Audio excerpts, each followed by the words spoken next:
Imagine you are standing on the deck of what you've been told is an unsinkable ship. Right, the classic promise. Exactly. It is 1892. You are miles from any shoreline, and you are just swallowed by a darkness so absolute, so suffocating, that it almost feels like it has a physical weight to it. Oh, absolutely. And the wind is howling. Like it's this raw, guttural scream cutting straight through your heavy wool coat. The temperature is dropping by the minute. It is a terrifying scenario to even picture. It really is. But, you tell yourself you are safe. You are standing on what is essentially the absolute pinnacle of human engineering at the time, right? This massive 300-foot vessel armored in cutting-edge steel. You feel invincible. Right. But then over the deafening roar of the wind and these concussive blasts of mountainous waves, the structure beneath your feet begins to scream. Oh, man. It's the agonizing shriek of tearing metal. It's the sound of basically an ancient, indifferent force snapping human hubris right in half.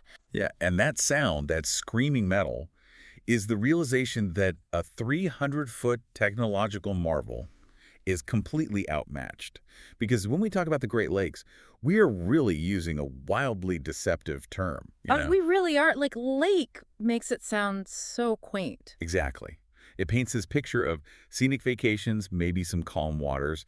But from a geographic and meteorological standpoint, I mean, these are not lakes. No, not at all. They are massive, volatile inland seas sitting in these deep glacial scars right in the middle of the North American continent. And beneath their freezing surfaces, they hide this sprawling, utterly silent graveyard. And the scale of that graveyard is just hard to wrap your head around. It really is. We are looking at a conservative estimate of between 6,000 and 10,000 shipwrecks resting on those lake beds. Wait, up to 10,000? Yeah, dating all the way back to the 17th century. That is just a staggering number. I mean, you look out over that water on a sunny July afternoon, and it's sparkling. It's so inviting. Oh, for sure. It looks beautiful. But you go out there on a pitch-black November night, and the isolation is just absolute.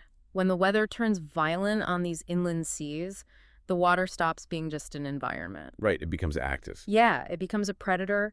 It swallows massive ships whole, and a lot of times it leaves absolutely zero trace. Which brings us to the mission of our deep dive today.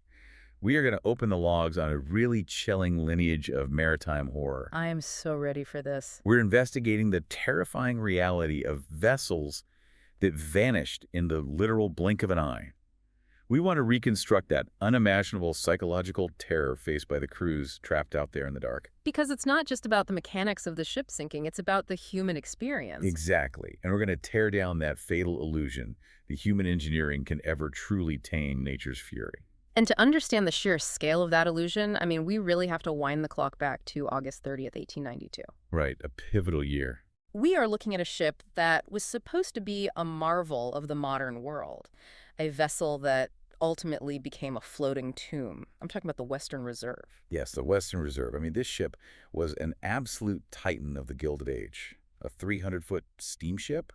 Mm-hmm. But its size wasn't even its most defining feature. What was the big selling point then?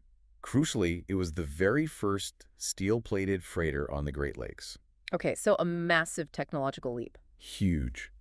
We have to put ourselves in the mindset of 1892. Before this, ships were primarily built of iron or just massive timbers. Steel was the new frontier. Because of the Bessemer process, right? Exactly. The Bessemer process and open hearth furnaces were suddenly allowing foundries to mass produce this alloy. And theoretically, it was lighter, incredibly flexible, and vastly stronger than brittle iron. It was basically the material of the future. Totally. It allowed the Western Reserve to be built sleek and fast. I read the local newspapers were so enamored with its speed that they nicknamed it the Inland Greyhound. The Inland Greyhound, yeah, it just exudes this unshakable confidence. And the owner of the ship, this prominent shipping magnate named Peter H. Minch, had so much faith in this new steel Leviathan that he decided to use it for a family vacation. And that detail right there is exactly where the hubris of the late 19th century comes into sharp focus. Yeah, because he wasn't just catching a ride, right? No, Minch was deeply involved in the syndicate that commissioned the ship in Cleveland 2 years prior. He believed so completely that industrial technology had conquered the elements that he brought his wife, their 2 young children, his sister-in-law, and his niece on board. On a working commercial freighter. Right. Along with 22 crew members, they set off toward Two Harbors, Minnesota, expecting this pleasant summer cruise. There is such an eerie, unsettling contrast there. You have a wealthy family treating a massive industrial cargo ship like it's a luxury liner. It really highlights the blind spot they had. Why do we constantly fall into this trap, Assuming cutting-edge tech makes us invincible. They are bringing kids on board, completely blind to the fact that they are essentially locking themselves inside a giant, untested steel cage. It is the ultimate technological blind spot. And for the first leg of the journey, the lake seemed to validate their arrogance. Of course it did. As they steamed across Lake Huron, historical weather data and logs from other ships indicate it was a perfectly smooth, beautiful ride. Ah, the classic false sense of security. Exactly. The sun is shining, the engines are humming, the family is probably up on the deck enjoying the breeze and marveling at how this inland greyhound just glides through the water. A perfect summer day. But as they move past the Sioux Locks and leave Whitefish Bay, that serene picture just shatters. Very quickly. The lake suddenly turns wild. The weather degrades so rapidly and violently that the captain actually orders the ship to drop anchor to wait out the chop. Which, to be fair, dropping anchor in a sheltered bay is standard operating procedure when the water gets too rough for safe passage. Right, it's the responsible thing to do. So they sat there, riding out the swells, probably assuming this was just a typical summer squall. They thought the worst of it would blow over. But they were so wrong. So wrong. Because what they didn't realize was that the rough water in Whitefish Bay was merely the vanguard of something monstrous. It was just the opening act. Exactly. As they finally pulled up the anchor and pushed into the open waters of Lake Superior around 9 p.m., this massive, fierce summer gale was bearing down on them. The sun is gone, the temperature plummets, the wind starts ripping across the deck, and those chop waves quickly evolve into absolute mountains of water. And it is 9 p.m., pitch black. Right. And then, out of nowhere in the dark, the unimaginable happens. This massive 300-foot steel leviathan simply begins to split in two. To fully grasp the sheer terror of this moment, we really have to look at the timeline of the collapse. How fast did it happen? From the instant the steel began to fracture to the moment the Western Reserve was completely submerged beneath the freezing waves, only 10 minutes passed. 10 minutes. Are you serious? 10 minutes. That is nothing. You can barely put on a heavy coat in 10 minutes, let alone comprehend that your unsinkable ship is tearing itself apart. Right, and then try to mount an organized evacuation in the dark. Exactly. 10 minutes is a blink of an eye in a maritime disaster. And remember the technological limitations of 1892. There are no electronic klaxons ringing. No PA systems? Exactly. There are no emergency lighting systems kicking on.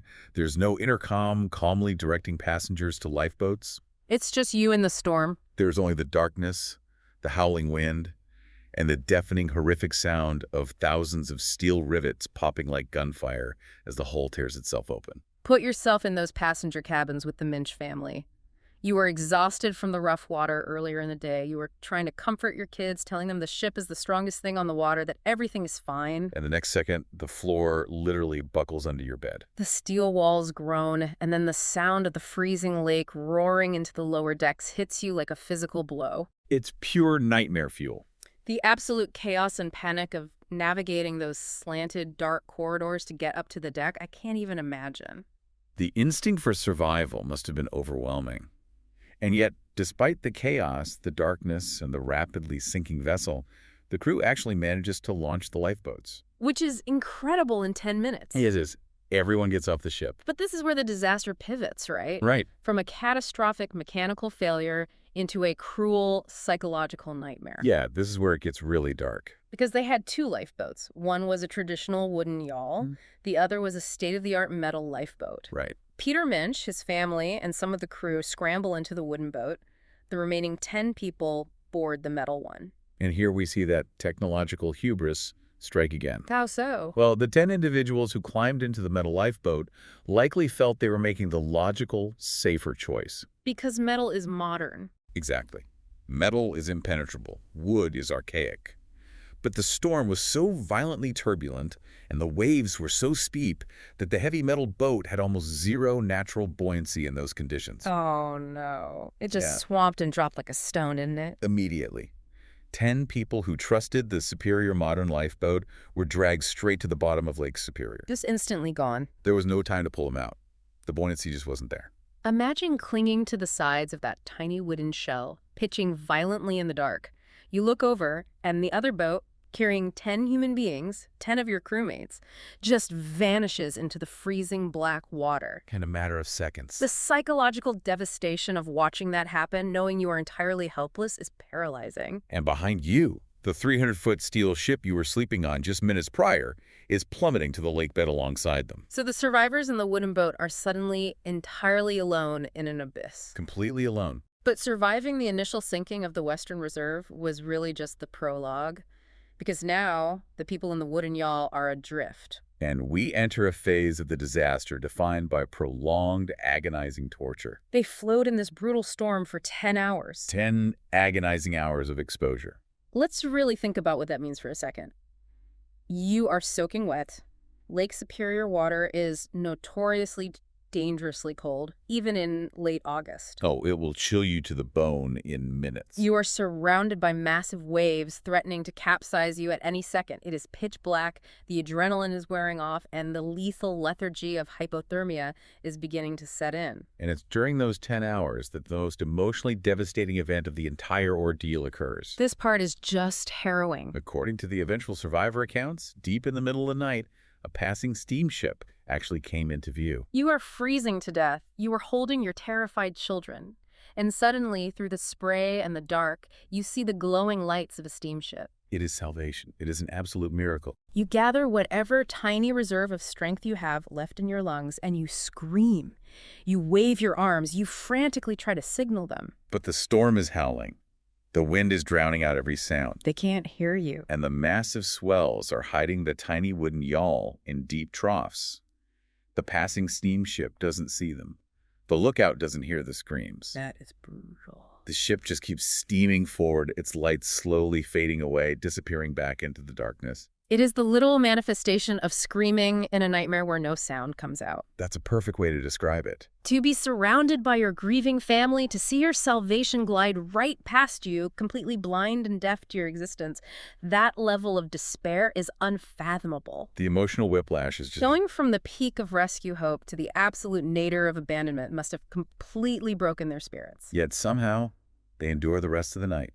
The sun finally begins to rise around 7 a.m. A cruel dawn. Very cruel. Because as the dawn breaks, the survivors realize that the wind has blown them incredibly close to land. Oh, wow. How close? They are within 1 single mile of the shoreline, near Deer Park, Michigan. 1 mile. You can see the trees. You can see the distinct line of the beach. It's right there. You have survived the ship snapping in half. You survived 10 hours of freezing darkness and hypothermia. You survived the psychological torture of the ghost ship passing you by. Safety is literally within your grasp. But the Great Lakes are merciless. The wave dynamics change violently as deep water meets the shallow shoals near the shore. The surf zone. Right, the surf zone is chaotic.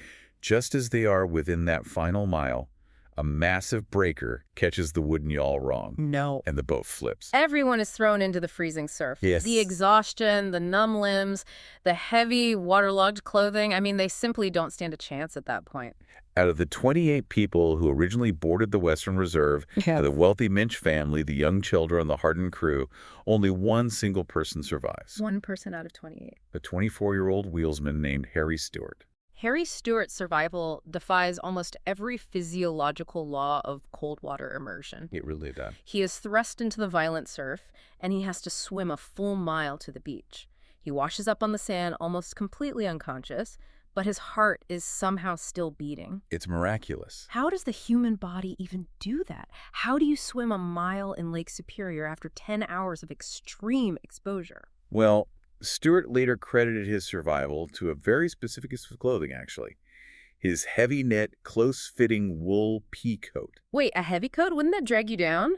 You would think so, right? Yeah. Normally, heavy, wet clothing acts as an anchor, dragging a swimmer under. But wool has a unique physical structure. Okay, I'm listening. The fibers have a natural crimp that creates thousands of tiny insulating air pockets. So it's not just a heavy blanket, it's an active insulator. Precisely. Because the coat was tightly knit and close-fitting, it actually trapped a thin layer of lake water directly against Stewart's skin. Like a wetsuit. Exactly like a crude 19th century wetsuit. His body heat warmed that trapped layer of water.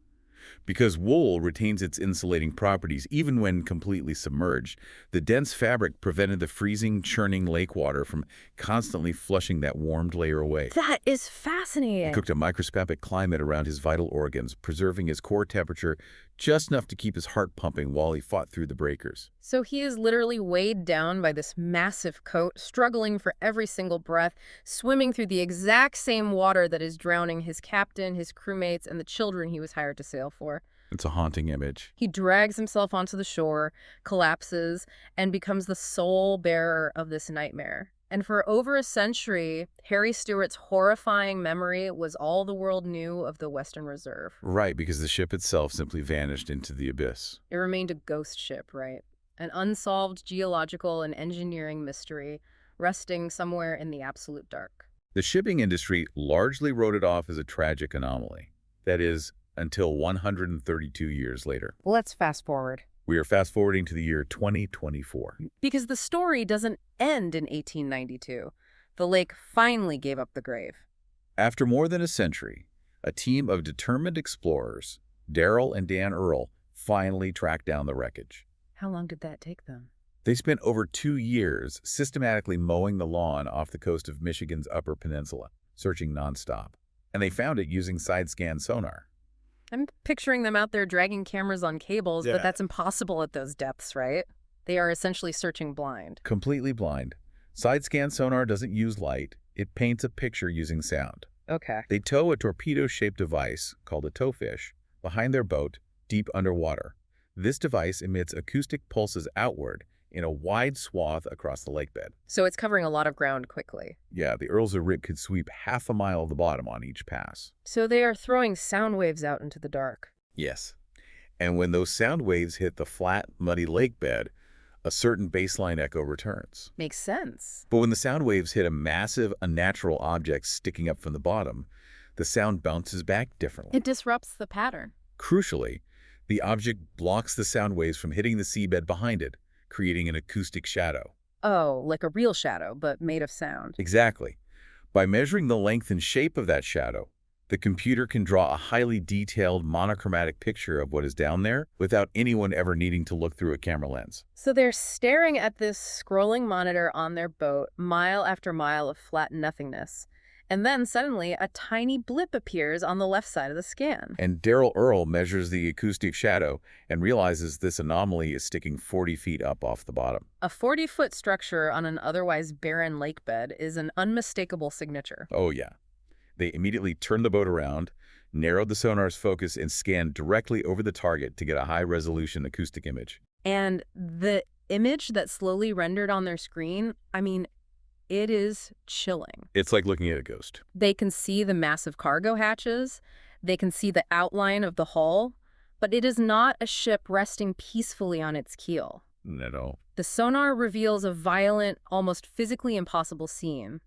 The massive freighter is definitively snapped cleanly in two, which completely validates Harry Stewart's account. It proved he was telling the truth the whole time. But the two halves, each massive 150-foot sections of steel, are lying directly on top of each other. It speaks to the incomprehensible violence of the sinking. One 150-foot segment of a seal freighter plummeted to the bottom, and the other half folded over and stacked right on top of it. That's insane. Once they confirmed the dimensions, the beam width, and the location, there was zero doubt. They had found the Western Reserve. To see that ghost ship stacked upon itself in the dark, it absolutely forces the ultimate question. How? How does it happen? Yeah, how does a brand new cutting-edge 300-foot steel ship just snap in half like a dry twig? Marine engineers and historians have debated this endlessly. But when we look at the physics of the Great Lakes and the metallurgy of the 1890s, a very clear, very terrifying forensic picture emerges. What's the main culprit? The primary physical force at play here is a maritime phenomenon known as hogging. Let's break down hogging because this is vital to understanding the sheer physical torture these ships endure. Okay. Imagine holding a long, rigid wooden stick in your hands. If you grab both ends of that stick and pull down forcefully, the middle bends upward, right? Right, the center bows up to take the strap. And if you pull hard enough on the ends, the tension in the center becomes too much and the stick snaps violently in half. Exactly. Now scale that stick up to a 300-foot steel freighter.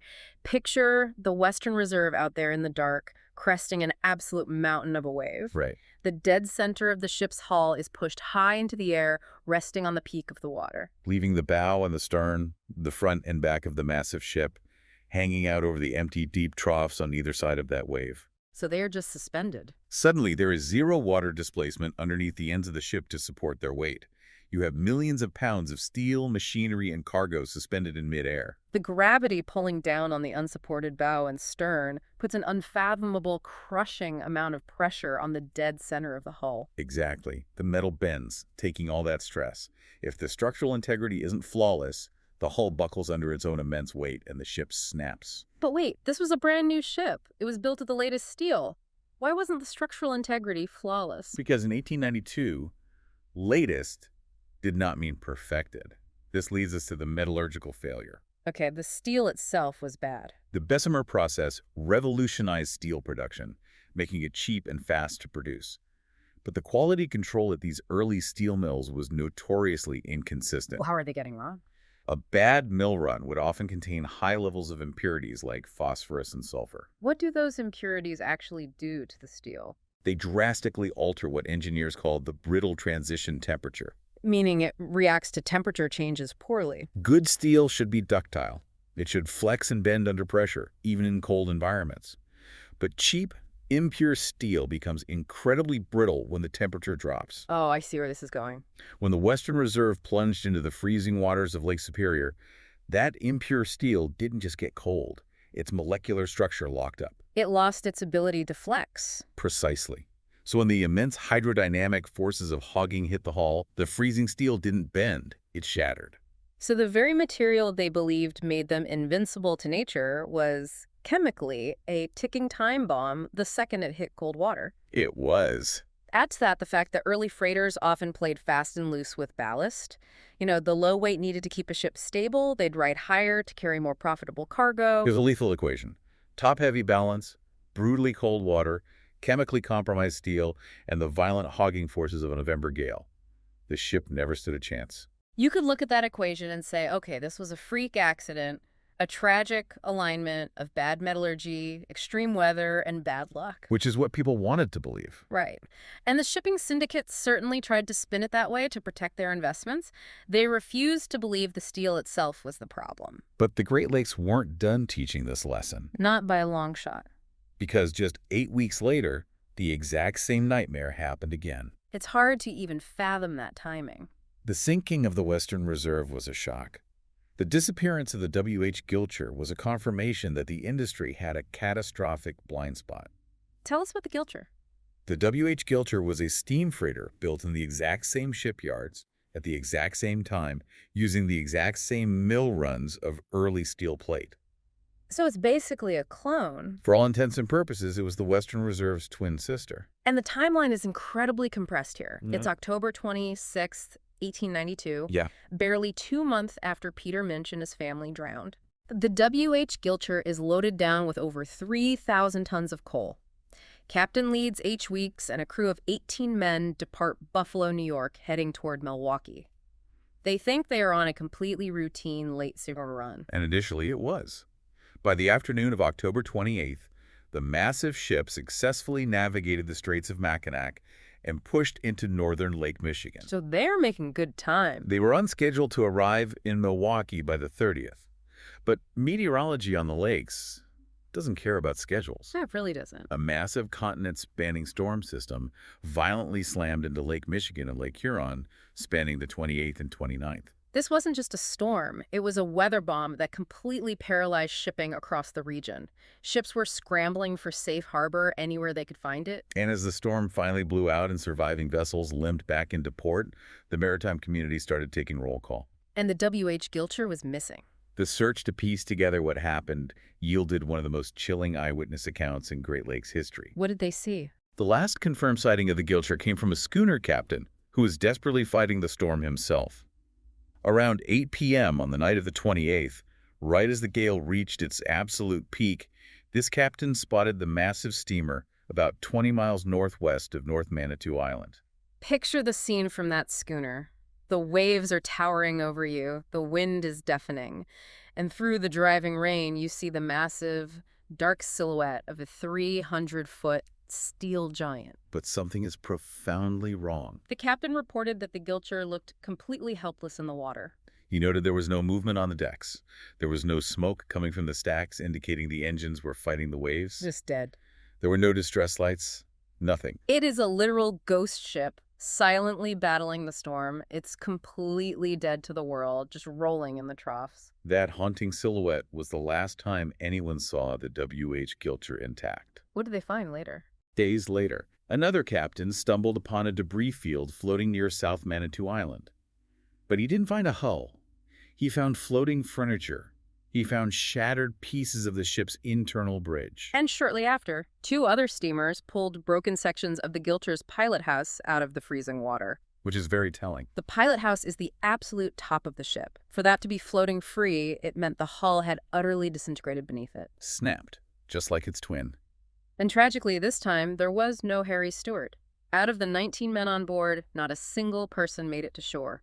The lake simply erased them. The rapid, total disappearance of 2 state-of-the-art steel ships within an 8-week window sent an absolute shockwave of terror through the public and the shipping industry. It would have felt like the end of the world for sailors. And when human beings are confronted with a sudden, seemingly inexplicable force that effortlessly destroys their greatest technology, we have a psychological defense mechanism. We turn to folklore to fill the terrifying void of logic. Exactly. We invent monsters so we don't have to face the math. And this brings us to one of the most fascinating aspects of Great Lakes maritime history, the folklore. Specifically, the legend of the Erie Board of Trade. The Erie Board of Trade is a famous 19th century schooner that has basically become the quintessential Great Lakes ghost ship in popular culture. Right, everybody knows this legend. The legend usually starts with a localized tragedy on board. The captain supposedly ordered a crewman to sit in a boatswain's chair high up in the rigging to keep watch. And it snaps. The rigging snapped and the crewman plummeted to his death on the wooden deck. And immediately the curse begins. The surviving crew members start whispering in ports that they are seeing the deceased crewman appearing like a phantom on the deck during night watches. The paranoia just spreads. Yeah. The ship sets sail into Lake Huron, and according to the legend, it vanishes without a trace. But the defining supernatural detail of this specific legend, the part that gets anthologized in every ghost story compilation, is that witnesses claimed the ship and its entire crew were pulled into the air by a strange cloud. Swept into the sky by a demonic cloud. It is a wildly vivid, completely supernatural image. It is entirely supernatural, because historians have thoroughly deconstructed this myth, and they found that the strange cloud detail has absolutely zero basis in the historical logs of the Erie Board of Trade. So where does it come from? It is a classic example of folklore conflation. The public mind took several distinct real-world maritime tragedies and smashed them together to create an ultimate ghost story. Ah, I see. So where does the strange cloud part actually come from? It comes directly from the mystery of the W.H. Gilcher. When the Gilcher disappeared in 1892, a few terrified witnesses claimed they saw the ship enter an incredibly dense, strange, fast-moving bank of fog right before it vanished. So a very real, very dangerous meteorological event, a sudden fog bank obscuring a sinking ship, gets morphed by urban legend into a supernatural entity snatching a vessel into the sky. It's like a game of telephone over decades. And when you look closely at the Erie Board of Trade legend, you see the Western Reserve in there too. The ghost story features a broken mast and a sole survivor coming ashore to tell a tale of a doomed crew. Which is obviously Harry Stewart. That is a direct, stylized retelling of Harry Stewart. By blending the Gilcher's eerie fog disappearance with the Western Reserve's broken steel and sole survivor, the public created a narrative they could actually digest. It is a profound psychological coping mechanism. The reality was that cheap steel, poor ballast, and the freezing water were ruthlessly mechanically destroying their loved ones. But that reality was too mundane, and therefore too terrifying. Because if it's just bad steel and a rogue wave, it means absolutely no one is safe. If you invent a supernatural ghost cloud, you give yourself a false sense of control. Exactly. You can say, well, that ship was cursed. We aren't cursed, so we will be fine. It creates a buffer between the sailor and the indifferent reality of the ocean. But the truth is, you do not need ghosts or curses to explain the terror of the Great Lakes. No, the meteorology itself is vastly more dangerous than any phantom. If we want to understand why these waters are a graveyard, we need to step back and look at the anatomy of the monster. Let's do that, because these are geographically classified as lakes, but they possess weather systems that rival open ocean hurricanes. Absolutely. What is the meteorological engine driving this violence? It comes down to their immense size and their specific geographic location deep in the North American landmass. These 5 lakes hold roughly 21% of the world's surface fresh water. That is a massive volume. During the summer, that massive expanse of water acts like a giant solar battery. It absorbs a tremendous amount of thermal energy. The water gets relatively warm. Right, which lulls everyone into that false sense of security we saw with the Minch family. But then the calendar turns. We hit late autumn, specifically November. While the massive volume of lake water is still holding on to that summer heat, the atmosphere changes. The Canadian air moves in. Huge, freezing cold air masses from the Canadian Arctic start plunging southward across the continent. You have a giant battery of warm water sitting directly underneath a massive front of sub-zero Arctic air. It is the absolute perfect atmospheric recipe for a phenomenon called cyclogenesis. The extreme temperature differential between the warm water and the freezing air creates a massive, violent pressure gradient. And that spawns the storms. The air pressure plummets, creating cyclonic storms that generate hurricane-strength winds. Because these lakes are hundreds of miles across, those winds have a massive amount of fetch. Fetch being the uninterrupted distance over which wind blows across the water, right? Exactly. That massive fetch allows the wind to build up steep, towering, incredibly fast-moving waves. But the terror doesn't stop with the wind and the waves. The defining lethal characteristic of the Great Lakes is the chemistry of the water itself. We are not talking about the Atlantic Ocean here. We are talking about fresh water. And that chemical distinction is often fatal. Saltwater freezes at roughly 28.4 degrees Fahrenheit, and it's denser. Freshwater freezes right at 32 degrees. Which is a crucial difference out there. When a November gale whips up 25-foot waves, and those massive walls of freshwater crash over the steel deck of a freighter in 10-degree Arctic air, the water doesn't just run off the scuppers. No, it flash freezes almost instantly upon impact. Put yourself in the boots of a crew member on a deck watch. It is pitch black. The wind is screaming at 70 miles per hour, physically pushing you across the deck. It's hard enough just to stand up. The ship is pitching wildly, and with every single wave that explodes over the bow, literal tons of solid, heavy ice are added to the ship's superstructure. And this alters the physics of the ship in real time. Ice is incredibly heavy. As it builds up on the decks, the railings, the masts, and the pilot house, it radically shifts the ship's center of gravity upward. It throws off the balance. A vessel that was perfectly balanced in port suddenly becomes disastrously top-heavy. So you have exhausted, freezing crew members out there in the dark with axes and steam hoses, desperately trying to chip away tons of solid ice from a violently pitching deck, knowing that if they fail, the ship will simply roll over and capsize. It is an exhausting, desperate battle against thermodynamics and gravity. And it is a battle sailors have been losing on these waters for centuries. This isn't a new problem. Not at all. This hostile environment isn't a modern phenomenon. We can trace this exact danger all the way back to 1679 to a ship called the Griffin. The Griffin is legendary. It was the very first European sailing vessel ever constructed on the upper Great Lakes, built by the French explorer La Salle. It set sail from near Niagara Falls, crossed Lake Erie, navigated the treacherous Detroit River, moved through Lake Huron, and successfully reached Green Bay, Wisconsin. It was a monumental achievement for 1679. And after loading up a fortune in furs in Green Bay, the crew set sail for the return journey. And they were never seen again. Just gone. The very first European ship to test the deep waters of the Great Lakes became the very first to vanish without a trace. The lake simply took them. From wooden galleons in the 17th century to early steel freighters in the 19th century, the lakes have always dominated. Always. But the true horror of this environment is that our technological advancements have never actually closed the gap. To prove that, we have to turn to the final, most famous, and perhaps most terrifying chapter of our deep dive. The one everyone thinks of. A disaster that didn't happen in the age of steam and bad steel, but in the modern era of radar, VHF radio, and massive engineering. The unanswered echo of the SS Edmund Fitzgerald. We are jumping forward 83 years from the Western Reserve. It is November 10th, 1975. The Edmund Fitzgerald is not just a ship, it is an absolute behemoth. It really was. We are talking about a 729-foot massive ore carrier that is roughly 2.5 football fields in length. It is more than twice the size of the ships we've been discussing. It is equipped with radar, sonar, modern weather forecasting, and powered by massive steam turbines. It was the pride of the American side. But on November 9th, as the Fitzgerald loaded 26,000 tons of taconite iron ore pellets in Superior, Wisconsin, the National Weather Service was tracking a storm over Kansas. Right, a distant threat. The initial forecasts suggested the system would pass south of Lake Superior. The classic deceptive forecast. They relied on that data. Oh. And Captain Ernest McSorley, who was a deeply experienced mariner, set out to Ross Lake Superior, heading for Detroit. But as we just discussed, the Great Lakes thermal engine can alter weather systems with terrifying speed. Yes, it can. The storm didn't stay south. It hooked north, intensified rapidly over the lake, and exploded into an apocalyptic November gale.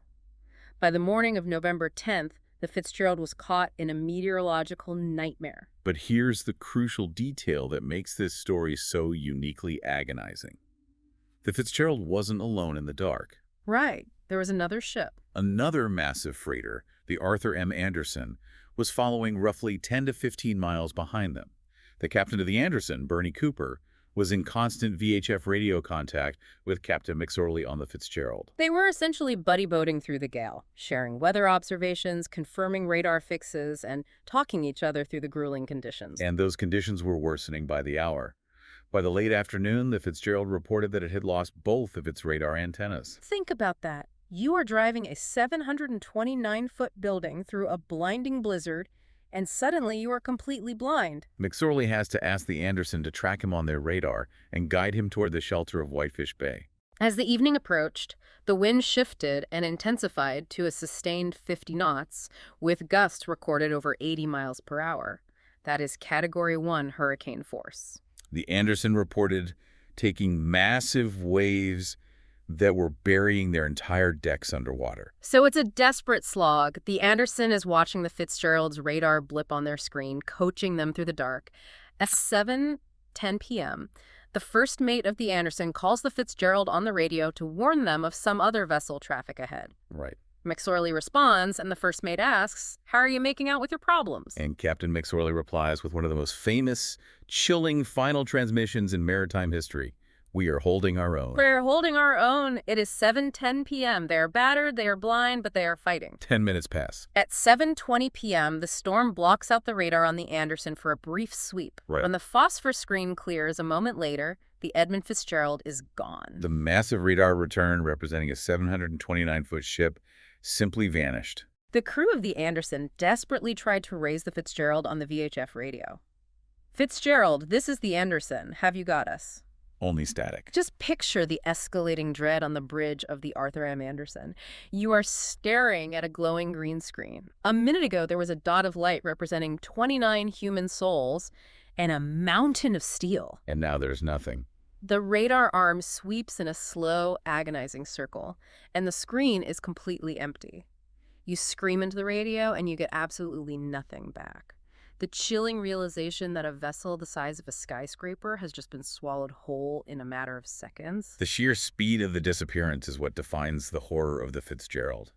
There was no distress call, there was no mayday, there was no signal flare. None of it. A 729-foot ship, packed with 29 highly trained professional mariners, simply ceased to exist on the surface of the water. When search crews eventually found the wreckage using advanced sonar and underwater cameras, they found it resting 530 feet down on the lakebed. And the imagery is hauntingly familiar to what we saw with the Western Reserve. The massive ship is violently snapped in two giant pieces, the bow sitting upright, the stern upside down. The forensic theories surrounding the Fitzgerald are heavily debated to this day. What's the main theory? Some marine architects argue that the ship, heavy with iron ore and taking on water through damaged deck vents, lost buoyancy and nosedived into the base of a massive rogue wave, driving the ship straight to the bottom where it snapped upon impact. But others argue it suffered a massive structural failure on the surface, right? That it was caught between two massive swells, and the 729-foot hull succumbed to the exact same lethal hogging forces that tore the Western Reserve in half 83 years earlier. We may never know for sure, but regardless of the exact mechanical trigger, the terrifying reality is the silence. Yes. The fact that not a single one of those 29 men had even 3 seconds to grab a radio microphone and scream for help tells us that the catastrophe was absolute and instantaneous. It is the unanswered echo. We can map the wreckage 530 feet down in the freezing dark. We can send submarines down to look at the twisted steel, but we will never hear the voices of the crew in those final seconds. We will never truly know the terror they experienced. When we synthesize everything we've unpacked in this investigation, from the wooden griffin in 1679 to the steel Western Reserve in 1892 to the radar-equipped behemoth of the Edmund Fitzgerald in 1975, a stark, unyielding truth emerges. It's a fatal repeating cycle. It is the collision of human hubris, the inherent blind spots of our technological advancements, and the unfathomable, indifferent power of these inland seas. The lakes do not care about the era. They do not care if your hull is wood or steel. They simply wait in the dark for a single moment of structural weakness. These stories aren't just historical footnotes to be read in a textbook. They are towering monuments to human vulnerability. Very well said. We forge our impure steel, we build our massive leviathans, we draw our glowing radar screens, and we tell ourselves a comforting, arrogant story that we have finally conquered the water. But out there, in the pitch black of a November gale, the water always wins. Always. So I want to leave you with this thought. The next time you are standing on a shoreline, looking out at a calm, flat, sparkling body of water on a summer day, look a little deeper. Yeah, remember what's underneath. Remember the acoustic sonar image of the Western Reserve, its massive steel hull violently folded over on itself in the crushing dark? Remember the silent, empty radar screen of the Edmund Fitzgerald? Consider this. No matter how advanced our technology becomes, out on the deep water, we are only ever one bad wave, one microscopic flaw in the steel, away from becoming just another ghost story. What else is sleeping down there in the freezing dark, waiting for the sonar to finally sweep over it? A haunting, sobering thought. Thank you for joining us on this investigation into the dark. We will see you on the next deep dive.